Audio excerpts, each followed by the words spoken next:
My diesel heater's been working a treat this weather, keeping my conservatory nice and warm.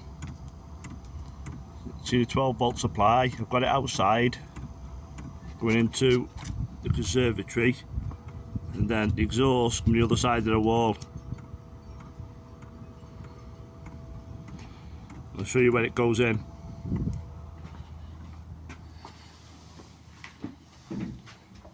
That's all I've got there for heat.